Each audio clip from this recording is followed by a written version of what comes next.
When it's hot, we're told to seek shelter.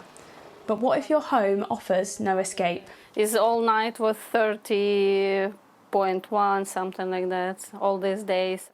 Iryna is a Ukrainian mother of two living in temporary accommodation in West London and has Graves' disease, which already makes her prone to overheat. Heat is produced like much more hormones, which can even kill me because when it's overactive, thyroid is producing a lot of hormones, which is like autoimmune. My body attack myself. It's only 11:30 in the morning and it's already nearly 34 degrees. And by the evening, temperatures in here are reaching 38 degrees. The problem is particularly acute in London, but the West and East Midlands, East of England and South East are also hotspots.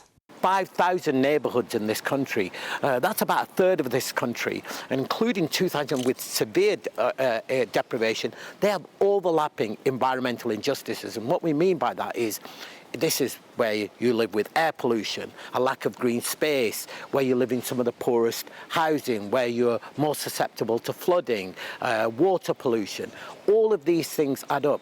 And what you see is a map not just of environmental injustices, you see a map of inequality. You see a map of geographical abandonment. Tayshan grew up next to the Grenfell Tower, which burned down in 2017. He found solace in gardening and has been transforming pockets of North Kensington ever since. So closing the green gap is really about kind of acknowledging the social injustices and the kind of racial injustices, and when we think about land, when we think about environment, all of these things are super connected.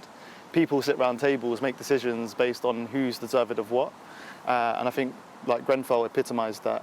And so this is really a movement to try and address that inequality and bring things to people who need it most. When I say things like beauty, safety, a sense of belonging, a sense of pride, a sense of place. The government says it recognises that vulnerable people bear the brunt of the heat and that new homes will be designed to minimise overheating.